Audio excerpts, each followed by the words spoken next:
Então, Edson, por favor, fala um pouco sobre isso pra gente.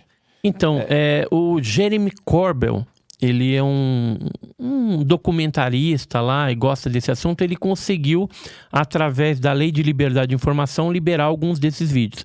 Só que, alguns anos antes, já tinha sido vazado 2 vídeos pelo Luiz Elizondo, ali, essa turma. E aí, agora, o governo, ele reconheceu que realmente esses vídeos são quentes, ou seja, não é montagem, nada disso, são alguns vídeos militares. Embora a gente vê, por exemplo, essa estrutura triangular, ela pode muito bem ser também um drone espião, né, nesse formato, porque existem drones desse tipo.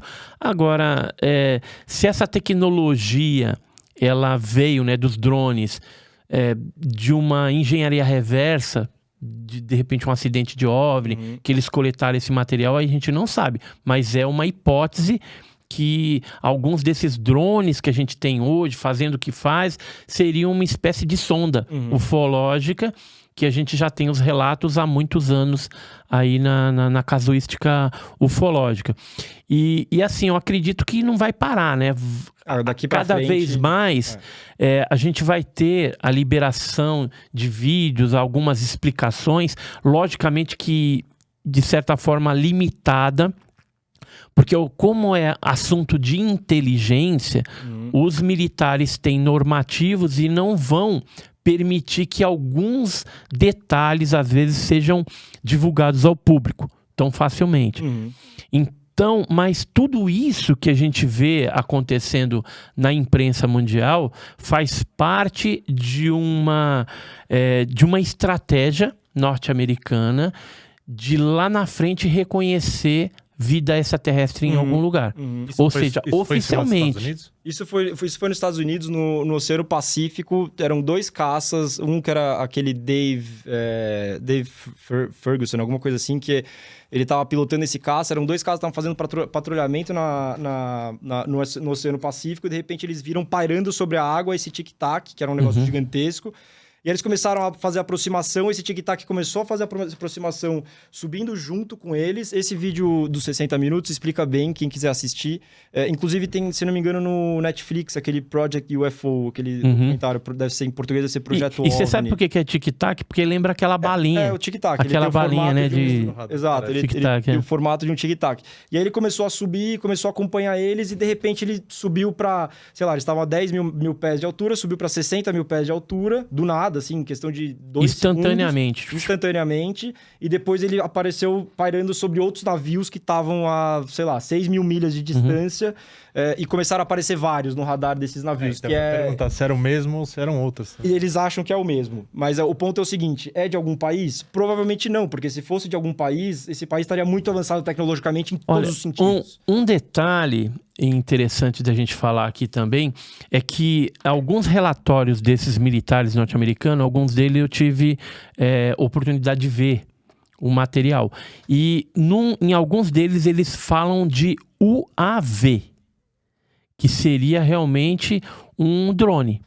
Um objeto voador controlado remotamente. E quando eles colocam UAV, significa que pode ser alguma tecnologia espiã de outro país que estava ali. E faz sentido você ver, por exemplo, um objeto desse próximo a uma instalação militar norte-americana. Quer dizer, era alguém espionando ali alguma coisa que eles tinham, né, em termos de tecnologia militar. Agora, em alguns casos foi colocado UAP mesmo.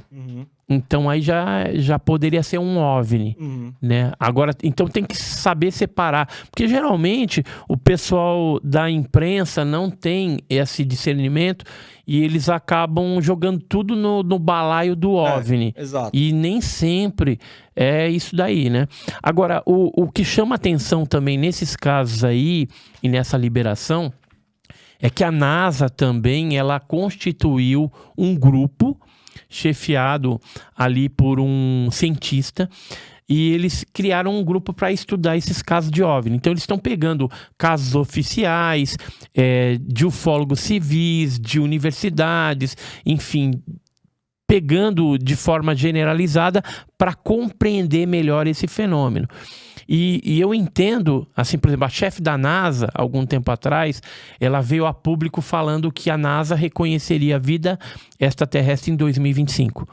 Da onde ela tirou essa data, eu não sei. Provavelmente ela participou de alguma reunião, deve ter algum planejamento, alguma estratégia para divulgar isso. E isso causou, depois que ela divulgou 2025, causou uma certa preocupação, uma confusão. Aí ela voltou atrás, falou, olha, não é bem 2025, pode ser até 2030. Então ela estendeu um pouquinho esse momento temporal de acontecer isso, mas que vai acontecer em algum momento. Agora, a população ela vai ter que estar preparada para conviver com essa nova realidade, né, de presença alienígena, né, de vida extraterrestre em outros locais, né, e que podem, sim, estar visitando a gente desde que o mundo é mundo. Exato. A gente tem todas essas evidências, mas o fato mais importante é ter que as pessoas entendam que realmente não existe... Eles falam, nos Estados Unidos tem um OVNI na área 51, ou tem um disco voador. Existem relatos, como o do Bob Lazar, que ele tava fazendo engenharia reversa, mas é o que o próprio Elon Musk falou. Ele falou, cara, primeiro que se tivesse vida extraterrestre, eu saberia. Segundo, não necessariamente vida extraterrestre, né? Porque eu acredito que tenha vida extraterrestre, a gente não tá sozinho no universo. Mas, se os Estados Unidos tivessem posse de um disco voador ou de um OVNI, eles estariam mostrando para todo mundo para eles conseguirem ter dinheiro para o povo aprovar, eles darem dinheiro para esse tipo de pesquisa. Que nem, por exemplo, você vê naquele documentário do Challenger, também no Netflix, mostra exatamente isso, que o interesse público é muito importante para qualquer tipo de pesquisa espacial, para qualquer tipo de avanço espacial. Então, eles, até no lançamento do Challenger lá, que explodiu, eu tinha uma professora, que era a primeira professora, estava todo mundo assistindo, que era para trazer o interesse das pessoas. Então, eu não acredito que tenham em posse qualquer tipo de coisa extraterrestre. Mas eu tenho certeza que eles sabem que existe alguma coisa que está observando a gente ou algo do tipo.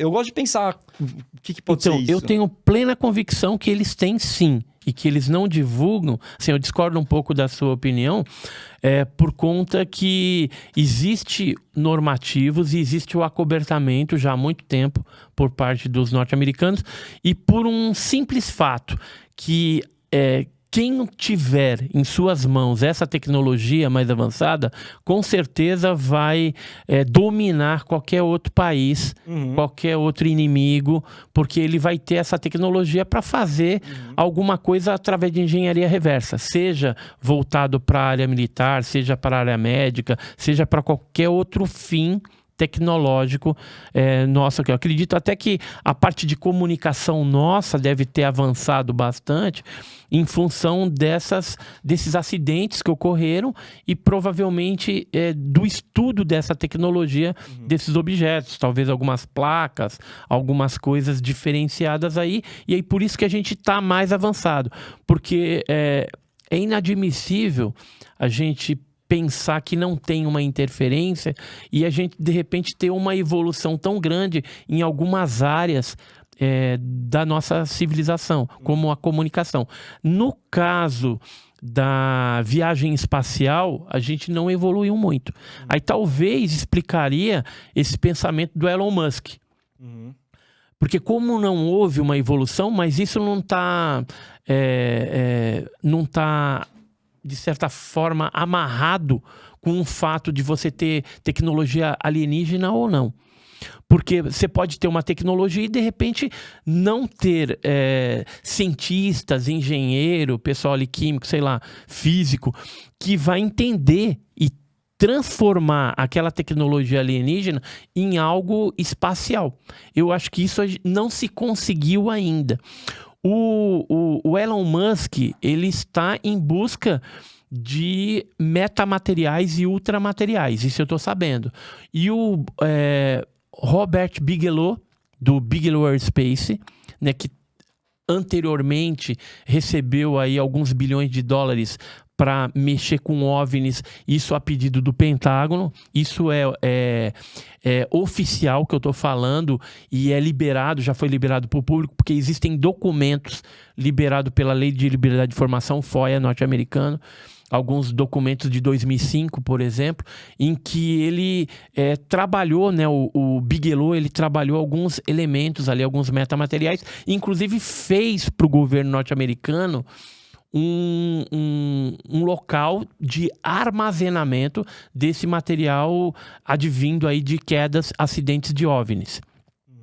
Tem, por exemplo, a Universidade de Stanford, que o Gary Nolan, que é um microbiologista... Só empurra um pouco. Não, era um pouco mais longe. Pra cá?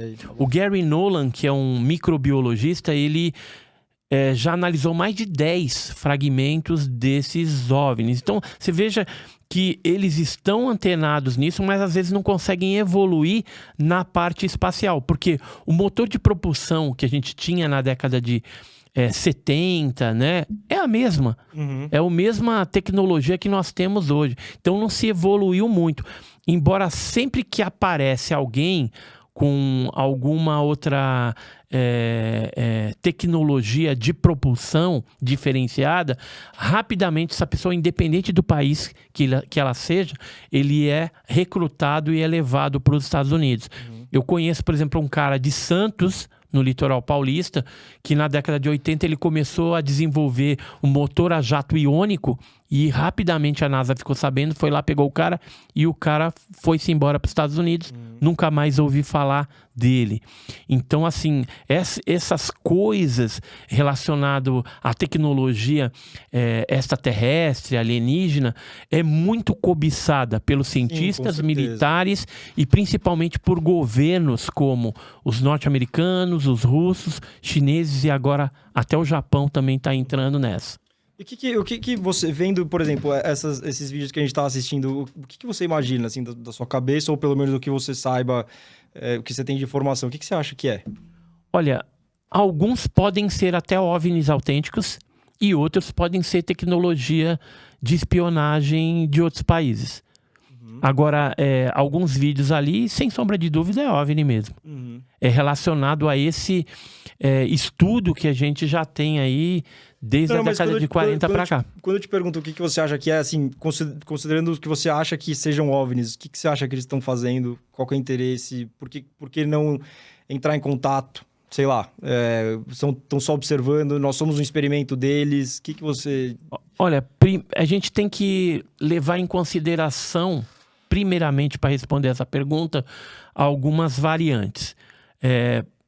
Em relação a esses seres, o tempo e espaço como nós conhecemos não faz sentido para eles. Então a gente não pode pensar em tempo e espaço a nível terrestre. A gente percebe que a casuística ufológica ela existe desde a pré-história para cá. Existem algumas evidências, a ufoarqueologia que trata isso, existem livros antigos que tratam ali de alguns avistamentos, algumas coisas que se enquadrariam ao fenômeno OVNI também. Então a gente vê que eles estão nos monitorando há muito tempo.